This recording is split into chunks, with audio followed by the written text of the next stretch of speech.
Wrigley's Spearmint Gum presents The Howard Miller Show.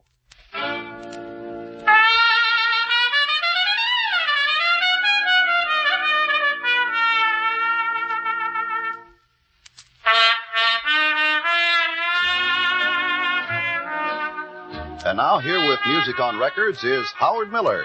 Thank you very much, Hal Stark. Good morning, everyone. This is Howard Miller from Chicago, talking to the entire nation and basically talking to two very good friends of mine out on the west coast of California, whom in just a moment you're going to have an opportunity of meeting, Mr. and Mrs. Jose Ferrer.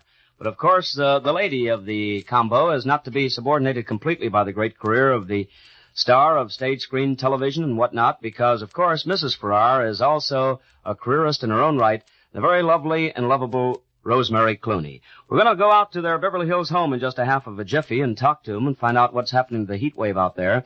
But before we do, I just want to remind all of you on this Labor Day that wherever you are and wherever you're planning to go, there's nothing more refreshing to take along with you than Wrigley's Spearmint Chewing Gum. And if you're driving your automobile through all the heavy holiday traffic, I hope that you'll relieve the tension that builds up behind the wheel and keep your tempers a little bit on the long side rather than the short side, and the easiest way to do it is by always keeping mouth refreshed and mouth happy with Wrigley Spearmint. It's wholesome, refreshing, and delicious. So the next time you stop for gas driving into your own home port, you stop into the filling station where they feature good gum along with the good gas, and that good gum would naturally be Wrigley Spearmint Chewing Gum. Well, let's go out to California now before we play any music today, because this is the sort of interview that we want to use just as much time as we possibly can, because both of these two very wonderful people of the show world have great careers to talk about. So, ladies and gentlemen, without further ado, we make a fast network switch now and take you to the home of Mr. and Mrs. Jose Ferrer in sunny California. Rosemary Clooney, is it still hot and sunny out there? It's kind of cool and sunny this morning, Howard. How are you? Well, I'm just wonderful, thank you, and this is pretty early in the morning for you West Coasters, isn't it? Oh, it's great. You know, I was up at 5:30 this morning. Really? And so was Joe, weren't you? That's right. We took the kids out to the beach and went riding through the waves on horseback for about an hour and got them all waked up and then came back and had breakfast. Oh, that sounds wonderful. Do you have your own stable out there, Jose, or do you rent horses or what? We rent horses. We've got a friend of ours who has a ranch out in Malibu, and he lets us use his horses, and he looks after kids most of the day. As a matter of fact, he's a man who's made a career of letting people enjoy his ranch. He doesn't charge for it. He just asks friends to help in the feed bills. It's a wonderful, wonderful thing. Boy, that's charming generosity. And then you ride right on the soft, watered sands of Malibu Beach. That's right. It's wonderful. In and out of the fishermen. Gee, that sounds like a lot of fun. There was a seal on the beach this morning, believe it or not. There was? Yeah, and he saw us and waddled into the water and gave us all a swimming lesson. Well, is that an unusual sight there, or is it customary to see him? I don't know. I've never seen one before. How far do you folks live, Jose, from the beach proper? Oh, we're about, I'd say an hour away, aren't we, honey? Well, we're not from Malibu. We're only about 15 minutes from the ocean. Yeah. Yes. Before we go into the career of Rosemary Clooney, Jose, I want to tell you that today is opening day over at the Woods Theater of this great motion picture that's received such tremendous reviews across the country, The Shrike. As I understand it, this is a psychological type of melodrama, isn't it? That's right, Howard. It's basically the story of a relationship and a marriage between a man and a woman. The woman is played by June Allison, and I do the other part. And I think that the film, as being a little different from the play. The play was kind of a melodrama about a man getting out of a mental hospital. I think of the film as being the story of a man and a woman who meet and fall in love and get married and for a while are happy, and then something begins to happen to their marriage, as happens to so many people in this world. Yeah. And by studying each other and going through a series of extraordinary circumstances, they learn more about each other and they decide to try again. Well, Jose, are you strictly the performer in this show, or are you also producer? No, I'm not the producer. I'm the director of the film, Howard. This is my first directing job, and it's probably the biggest thrill I've ever had in show business, was directing a movie. I've done another one since, which won't be released till the end of the year, but I plan to do many more. Well, now, as the director, did you cast the characters? Yes. The reason I asked the question is this, Jose, because I have not seen the show. I'm anxious to see it today. I'm going over to the woods. But I have read the reviews, all of which are terrific, and from my memory of the synopsis from the storyline, it is psychological, and the Shrike, of course, is taken from the bird who or which impales its victims. And strangely enough, your wife, who is a strange, mad impaler of humans, is you June mean Allison, in the film, who seems Howard? so unlike that sort of character. Well, I think that the roles that June has played typically in the past are unlike that character, but what June does in the film is to give what I consider a very penetrating, very subtle character study, because she starts out as a very average girl, and then during the 10 years or so of marriage which we portray on the screen, you see the disintegration of two people who become malicious and vindictive and cruel with each other, although to the outside world they remain the same two charming, normal people that they were. Yes. In fact, I would say that the thing that I'm proud of about the film, and if the film is a big success, I feel this way, and if it's a big failure, I feel this way, is that I think that nobody can see this film and not recognize a little bit of either a friend or a relative or themselves in it. I think that this picture shows one instance of the many, many instances that we have around us in the world today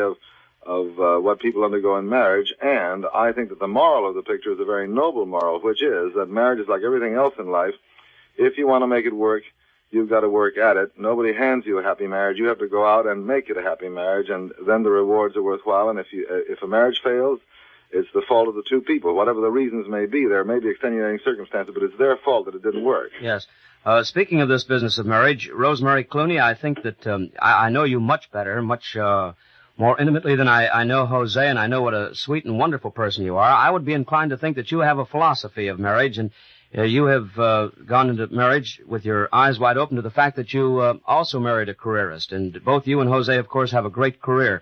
There must be a formula to success in careerist marriage, is there?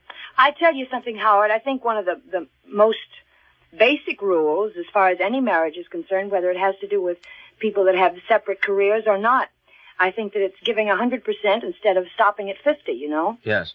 So if each person gives 100, I mean, certainly it's bound to work out. I think so. I think you're right.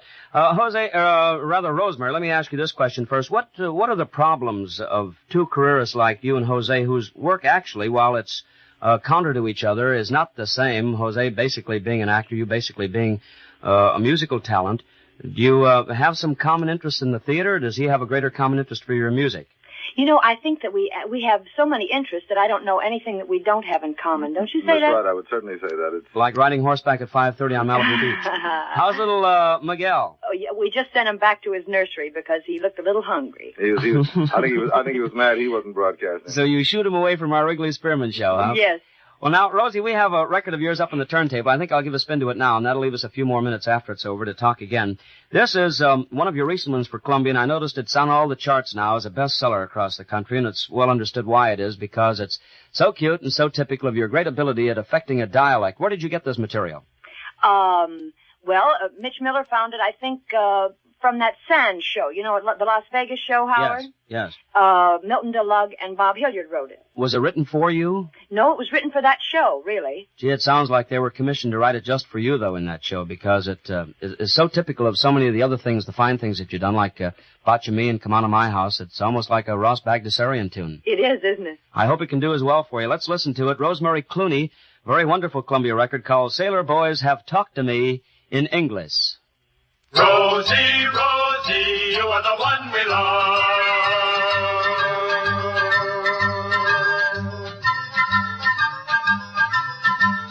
Sailor boys have talked to me in English.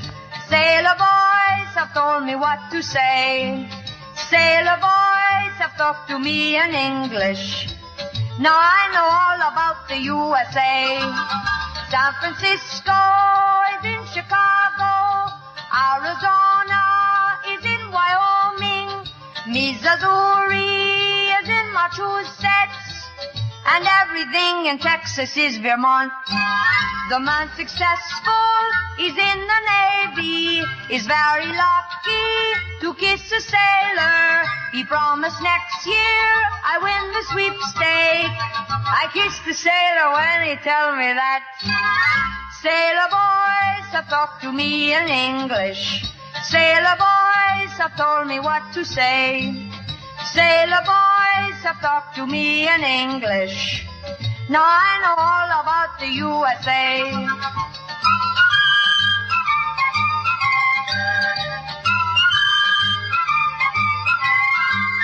The president man is Davy Crockett.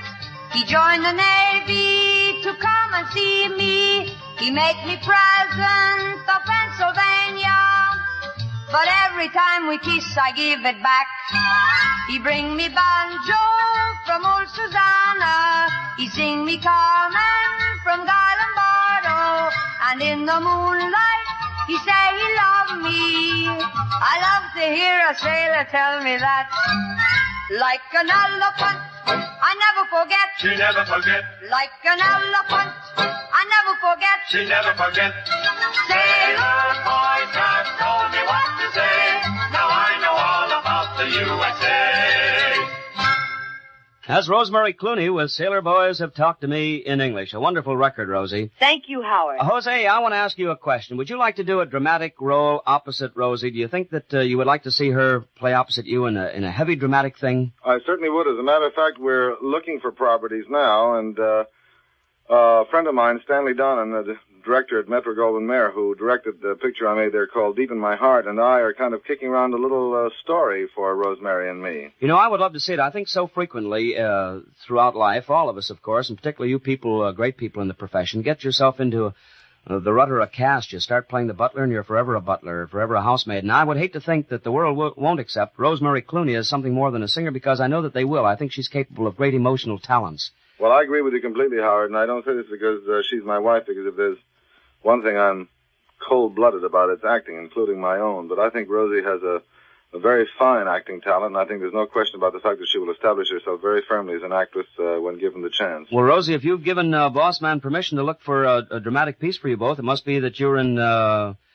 happy agreement with him that you'd like to do something like that. I tell you, I think that if he thinks that a story would be right, and I have great faith in him as a director and that kind of a thing. He would be a good judge. What I can't figure out is why she isn't looking for songs for me. Well, you've had a couple of good selling records at that together, but I think that probably your forte lies in the acting field. Columbia recovered from that too. What do you think of Joe's Shrike? Isn't that something? You know, he wrote that theme. No, I did not know he wrote it. Isn't that something, You Howard? did write theme music for that show? That's right. Well, when did you find this talent, Jose? Well, the writing the song was a complete accident. I had a band when I was in college, but I just heard this tune in my head one day about a year and a half ago when Rosie and I were in Europe, and I scribbled it on the back of an envelope, and then I played it for the fellows at Universal, and they liked it. There are 2 records of it out, Howard. I don't know why I mentioned this to you. Well, I think it's a pretty good place to mention it. Drop a word around these circles. It might get played once or twice. We've played it a number of times, Jose, but I'm sorry to say I did not recognize the composer as being you. I guess I didn't look at the small print. I just looked at the fact that it was conducted by someone. Les Baxter. Right. Yeah. Well, now we have to take your leave. I'm terrifically happy that we were able to get together on this Labor Day morning. Thank you so very much, Rosemary Clooney and Jose Ferrer, and I'm glad the horses got you up at 5:30 so I didn't have to at 8:30. Thank you, Howard. Look Thank forward you, to seeing Howard. you next time we're in Chicago. And please hurry back. Thank you. Bye-bye. Thank you very much. 2 very wonderful people from the show world. Mr. Jose Ferrer, of course, the talented gentleman from stage and screen, and also from records, I might add. And Rosemary Clooney, the movie star, and of course also a great seller on Columbia Records. This is Howard Miller speaking to all the world from Chicago. Thank you for being with us in this this Labor Day morning. It's a memorable fact in our life. That's what we were trying to say. And we'll see you tomorrow with an exciting show. We hope you join us for Wrigley Spearmint Chewing Gum. Take it wherever you go today. Bye-bye, everyone.